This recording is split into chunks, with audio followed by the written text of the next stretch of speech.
நீங்க இருக்கிற இடத்துல சமாதானமே இல்லையா? கர்த்தர் உங்களுக்கு சொல்லுகிறதாவது ஏசாயா 32:18, என் ஜனம் சமாதான தாபரங்களிலும் நிலையான வாசஸ்தலங்களிலும் அமைதியாய் தங்கும் இடங்களிலும் குடியிருக்கும். இந்த வசனத்துல 3 விதமான ஆசீர்வாதங்கள் இருக்கு. 1 சமாதானமான தாபரம், 2 நிலையான வாசஸ்தலம், 3 அமைதியாய் தங்கும் இடம். இந்த ஆசீர்வாதங்களை கர்த்தர் நமக்கு சொந்தமாக்குவாராக. லோத்து குடியிருக்கும்படி ஒரு தேசத்தை தெரிந்து கொள்ள வேண்டியதா இருந்தது.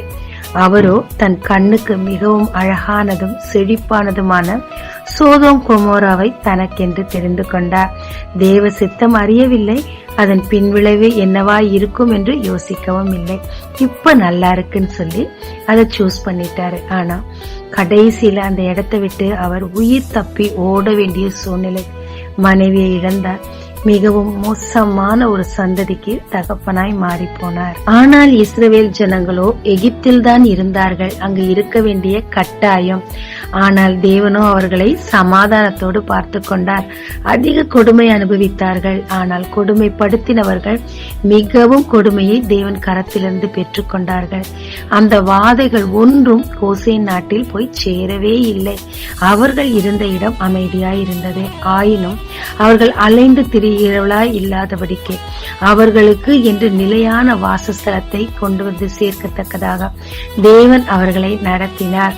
எத்தனையோ பிரச்சனைகள், தண்ணி இல்லை, உணவு இல்லை, முறுமுறுப்பு, எதிரிகள் அத்தனை மத்தியிலும் தேவன் அவர்களை நடத்தி அந்த நிலையான வாசஸ்தலம் கானான் இஸ்ரவேலுக்கு கொண்டு வந்தார். இன்றளவும் எத்தனை பேர் நினைத்தாலும் அவர்களை அசைக்க முடியவில்லை. நம்ம என்னங்க நினைப்போம்? பிரச்சனையே இல்லாம வாழ்றதுதான் அமைதி. அப்படி இல்லைங்க. சூழ்நிலை மாறாட்டமா இருக்கும் போதும் நாம் கிறிஸ்துவுக்குள் இருக்கும் போது நம்மை அமைதியாய் சுகமாய் பாதுகாக்கிறார் பாத்தீங்களா? அதுதாங்க அமைதி.